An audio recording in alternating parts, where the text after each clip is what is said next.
All right, so today we're going to talk about controlling the controllables and why that's so important. Just a note, if you see me looking down, it's because I'm looking at my notes. So I just want to make sure I get everything here. But there's a drill that you can do, and this is really interesting. You can do this yourself. Write down on a piece of paper what makes a top level professional. You can really do this for anything. So you can do it for like athletics, for instance, but we're going to do it in the case of sales professionals because that's what I'm in the business of, working with sales professionals and everything else. And write down the characteristics that make up a top performer in these things, right? And so one of the first things is you can start with, I'll start with, is just being consistent, right? Showing up every single day and being consistent, right? That's the difference between an amateur and a professional, right? Amateur, they don't show up when they don't feel like it, but professional shows up even when they don't feel like it and gets the job done, right?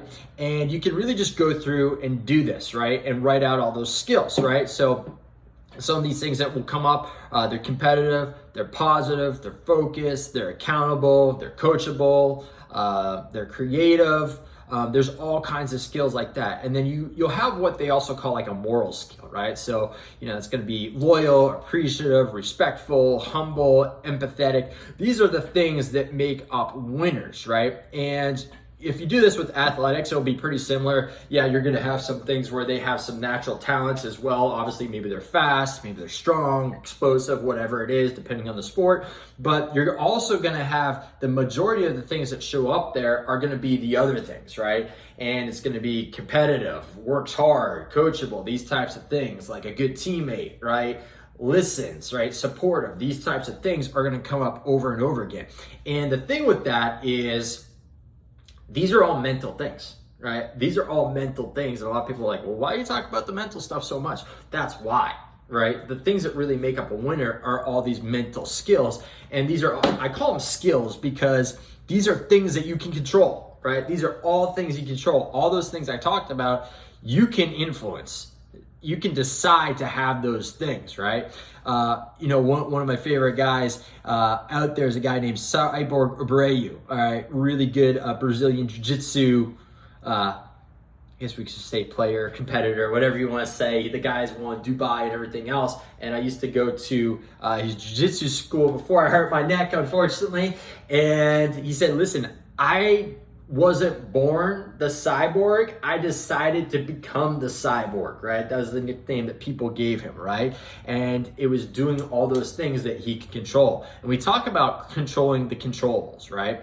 And Bill Bestwick is a sports psychologist, and he talks about how when he was the coach of the United Kingdom basketball team, they were choosing a squad and they're having tryouts, and at night they were talking, the coaches and him were all talking about what players they liked, and the other coaches were talking about, these guys are like, oh, I like this guy because he's fast, he's quick, he passes the ball good, he's strong, good at blocking, all these different things.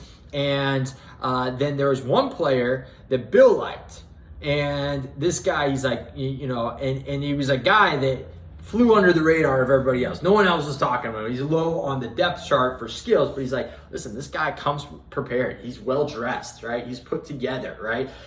He's enthusiastic. He enjoys learning, right? He's selfless. He's coachable. He supports his teammates. He's really positive. All these different things. And all the coaches were like, yeah, in terms of those qualities, this guy's like the guy, right? The best, right?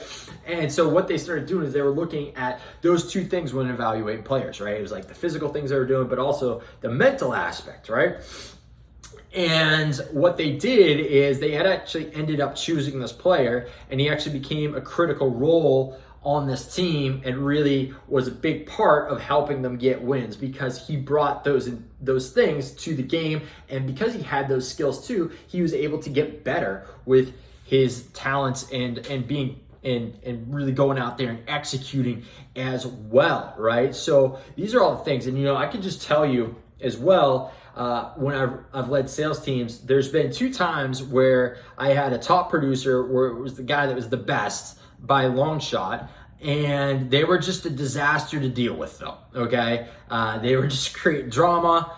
just not nice people. They thought they were above everybody else. They thought because they were so good that they didn't have to do the things that everybody else had to do, these types of things. It was just constantly putting out fires with these people, and I fired them. Okay? And what happened was everything got better. The results as a team actually went up because they were so disruptive. Other people stepped up in their position, and it was much better off. So we know too what the opposite of what happens. You have that toxic person, as they say, comes on and starts running their mouths and creating all these things. So these other skills that we talk about, they're super important, not just in teams, but also in your own individual performance and being able to do well here, right? When you talk about controlling the controllables and having those things that we talk about, those mental skills, right? Those performance skills and those moral skills. One of my favorite stories about this too is from Pep Guardiola, who's the head coach at Manchester United. Sorry, not Manchester United, Manchester City now. Really good coach. He talks about Sergio Busquets, and he said he's like the one player that he would choose consistently to have on a winning team. And the reason is you noticed in training, it didn't matter what team he put him on in training, like a 5-on-5 team, 5-a-side games or whatever, his team would always win. And he was actually trying to rig it, put like all the second team players with him and everything like that. And somehow his team would win every single time. He's like, okay, this guy's a winner, right? And if you look at the things that made him a winner, right? And they talk about it as just, he had good communication, right? Positive communication with his teammates. Just overall had a positive vibe, right? Always looking to encourage teammates and help and create a positive team atmosphere. And he just leads by example. So he's very professional, makes sure that his gear looks good, shows up on time, right? He's always works hard, and he's just respectful and has a good attitude towards everyone. And then he's got a lot of humility, right? He's always willing to learn and improve, and is never afraid to admit when he makes mistakes, right? And that helps him be respectful and likable, respected, I should say, and likable with all his other teammates, right? So another great story about controlling the controllables. Greg Harden is a sports psychologist at the University of Michigan, and he actually was working with Mr. Tom Brady when he was there. And Tom Brady actually came into his office one day, and this was, before Tom Brady was known as one of the best quarterbacks of all time. And he's like, he was not in a good situation. He had appendicitis. He had lost 25 pounds, and he was a pretty tall, skinny guy to begin with, and was not looking great. And he was just in a tough situation because the quarterback coach who had recruited him left. The new quarterback coach didn't really think much of him. And, he was 5th on the depth chart there. So he came in to see him, and Mr. Harden said, he was overwhelmed, he was discouraged, and he was distressed. And he was like, these guys don't believe in me. He's like, you're right, they don't believe in you. And he's like, and Greg Harden said to me, he's like, I can't help you be the starter here either. And Tom Brady was just kind of quiet. He said, but what I can do is I can help you to believe that you can be the starter, right? And believe that you're capable and qualified and confident to be the starter, right? And so what they did is they focused in on what Mr. Brady there could control. And so he got in there, got into the film room every single day. He's like, that guy was watching not only the offensive film, but all the defensive film to learn things, right? He was ravenous in going after it. And then he got in the weight room, and he said he was the guy that they had to throw out of the facility because he was there so much. They're like, go chill out. And he said, Mr. Harden said to him, he's like, listen, Tom, he's like, your day's going to come. You better be ready for it. And so he focused in on what he could control. And at the time too, Tom Brady, fifth string, he's like, listen, I'm getting 2 reps in practice. How am I supposed to make the best of that? He's like, I don't know. But he's like, you better do the best with what you can with that. And so that's what Brady did. He started getting enthusiastic, and he's like, he did the best he could with those 2 reps, and he made those 2 reps count and executed the best he could on those, started catching eyes, right? He started working his way up that depth chart. And then again, the NFL didn't really believe in him as a starter. So he went to Michigan. He did very good his last season, And then the NFL kind of overlooked him too. And he was a guy that got chosen almost in the last round. New England picks him up. He goes to New England. And when he came to New England, he was fourth on the depth chart, right? Had to do it all over again, right? Again, focusing on those controllables, worked his butt off, and then he got his opportunity there, right? And it's one of the things is that, you hear Jim Rome say, don't wish it was easier, wish you were better, right? The thing is those adversities are the things that make you stronger, right? And if you look at Tom Brady, this guy's had 58 comeback wins. He's overcome tons of adversity.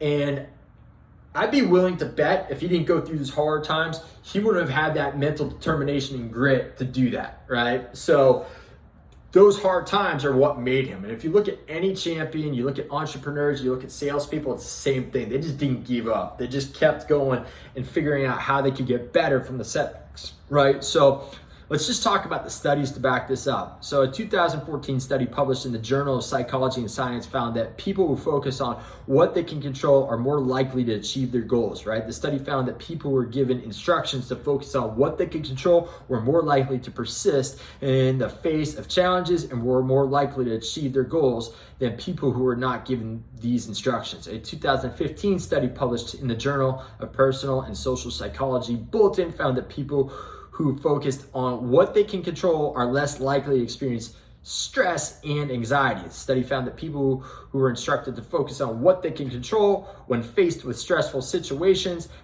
had lower levels of cortisol, which is a stress hormone, than people who were not given these instructions, right?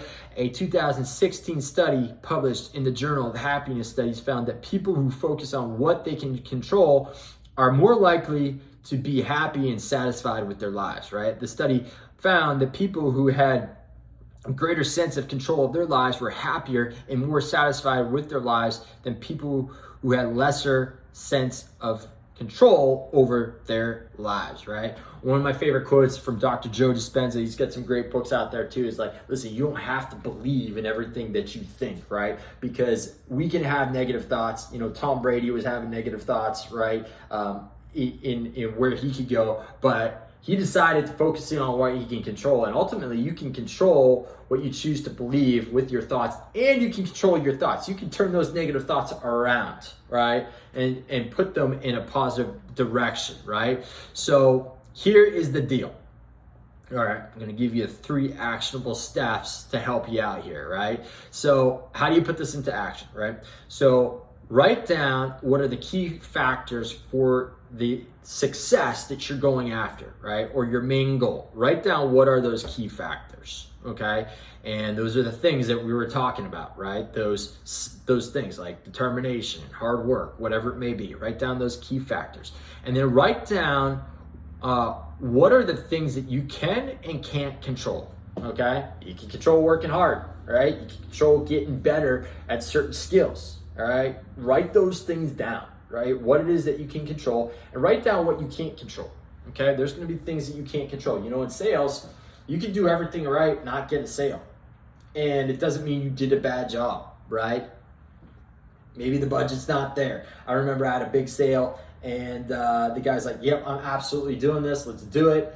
And for whatever reason, I had to call the guy back the next day, and overnight, thunderstorm came in, and a tree fell down, crushed his car, and part of his roof on his house. It's like, I no longer have the money to do what I was gonna do, right?